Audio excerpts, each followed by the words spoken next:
السلام عليكم ورحمة الله وبركاته. كل سنة وانتم طيبين. يلا بينا نعمل شوية عاشورة زي ما الكتاب بيقول، عاشورة تستاهل بقكم. يلا بينا. اول حاجه جبت نص كيلو قمح بليله وبنقعه مثلا اقل حاجه 4 ساعات، وممكن تنقعيه من بالليل. لازم يتنقع كويس قوي، يتغسل ويتنقى ويتنقع كويس قوي. بعد كده ميته بتبقى معكره كده بعد النقع. تعالي بقى دلوقتي نغسله كويس قوي وبعدين نشوف هنعمل فيه ايه. بعد ما غسلناه بعد النقع هجيب النص كيلو، وشوفي بقى ايه طريت شويه. تعالي شوفي الخلطه الحلوه اللي هتخلي النص كيلو ده كيلو بامر الله.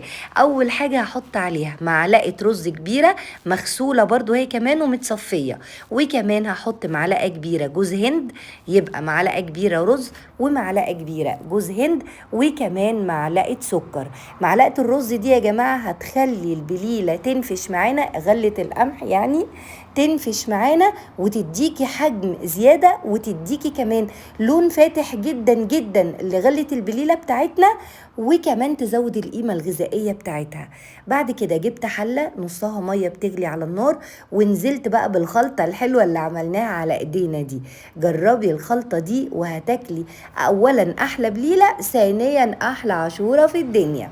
بعد كده كوبايه لبن في الميه، ايوه زي ما انت شايفه كده، وسيبي بقى القمح ده يستوي براحته خالص خالص. اول ما تغلي هسيبها تغلي حوالي ربع ساعه بالشكل ده كده. دلوقتي مثلا بقالها ربع ساعه، هتشوفي بقى لونها هيفتح ازاي، وهتشوفي كمان الميه دي بقت قيمه جدا، يعني دي بقت غنيه جدا جدا. اللبن بيزود القيمه الغذائيه بتاعتها، ولما القمح بيستوي في اللبن بالميه بالشكل ده بتبقى كأنك حاطه فيها كريمه.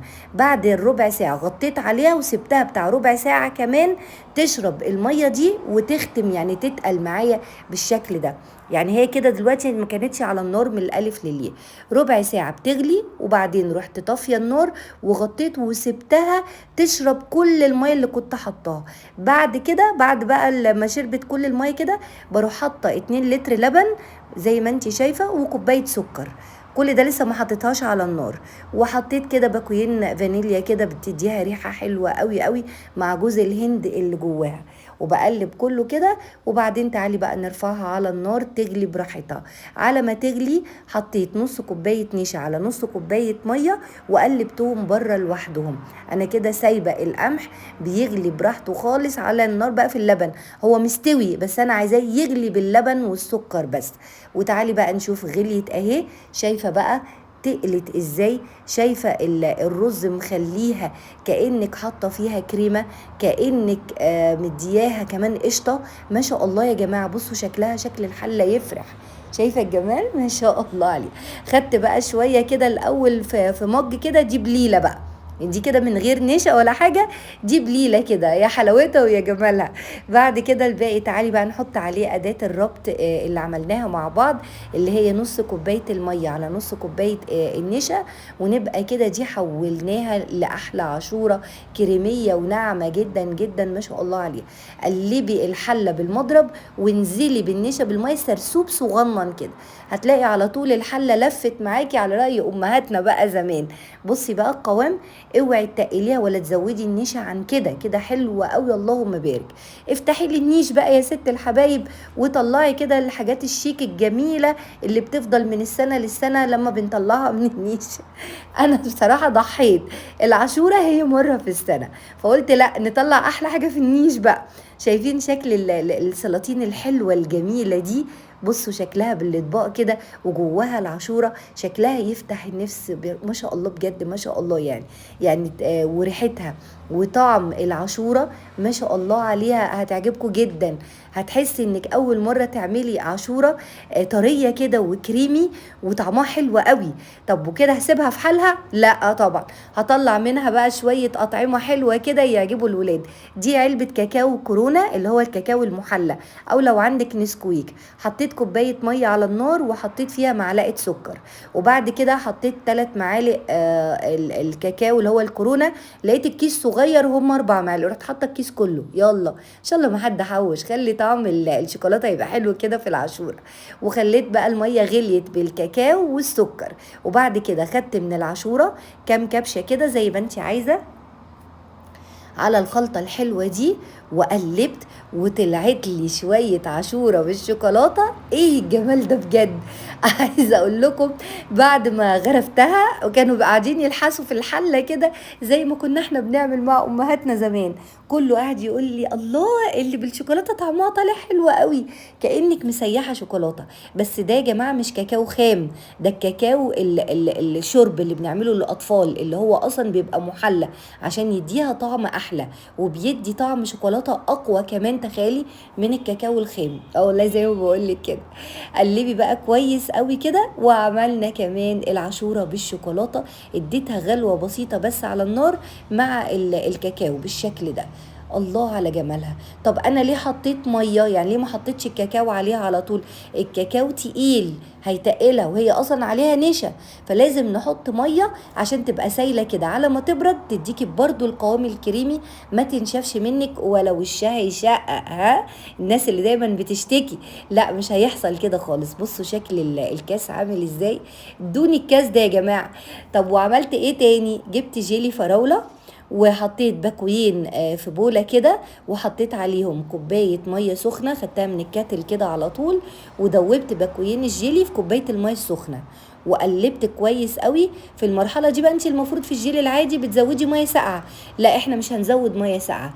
انا كده حطيت باكوين الجيلي مع كوباية مية سخنة، قلبتهم كويس قوي، وبعدين هاخد برضو من العاشورة من الحلة كده على طول على الجيلي، ولازم تبقى سايله لان الجيلي هيجمدها وهي فيها نشا هيجمدها، فتبقى سايله كده زي ما انت شايفه، عشان برضو بعد ما تبرد تبقى كريمي جدا.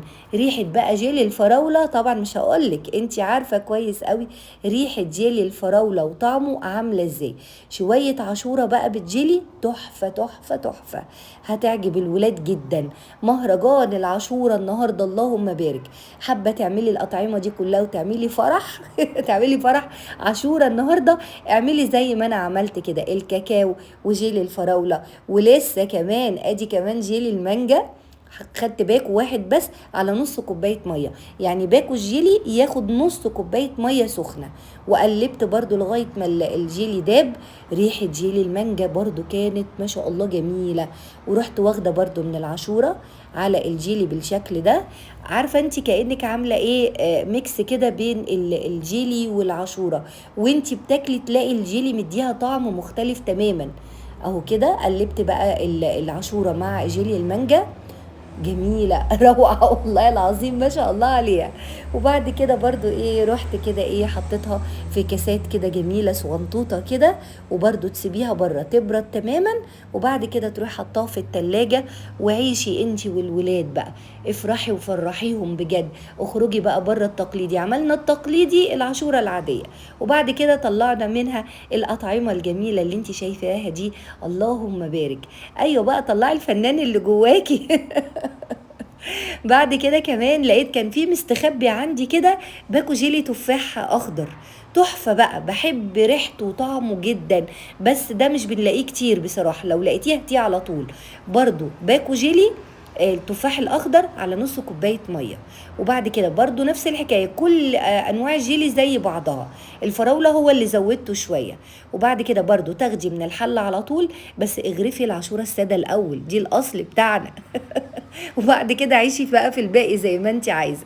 وبعد كده قلبت برضو العاشوره مع الجيلي التفاح، كانت ريحة الجيلي مالية الدنيا، الجيلي الفراولة وجيلي التفاح وجيلي المانجا. بس يا ست الحبايب، وحطيتها برضو في كاسات كده، كل اللي بالجيلي حطيتها في كاسات عشان تبقى مميزة.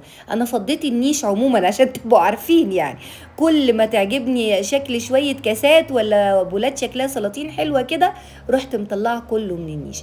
وفي الاخر يا ست الحبايب عملنا المهرجان الجميل ده، العاشورة الكريمية اللي بالفانيليا الجميلة، فانيليا وجوز الهند، وعملنا اللي بالشوكولاتة بالكاكاو بتاع الولاد، وعملنا بجيلي الفراولة وجيلي المانجا وجيلي التفاح، وفي الاخر عملنا لوحة فنية مفيش بعد كده، تستاهل تتعمل يوم عاشوراء بأمر الله. يلا قومي بقى على طول هاتي قمح البليلة نص كيلو بس، هو الكيس بيبقى نص كيلو، نص كيلو و2 كيلو لبن، وخدنا نص كوباية نشا على نص كوباية مية وباكيتين فانيليا، وعملنا الجمال ده كله. وسلام عليكم.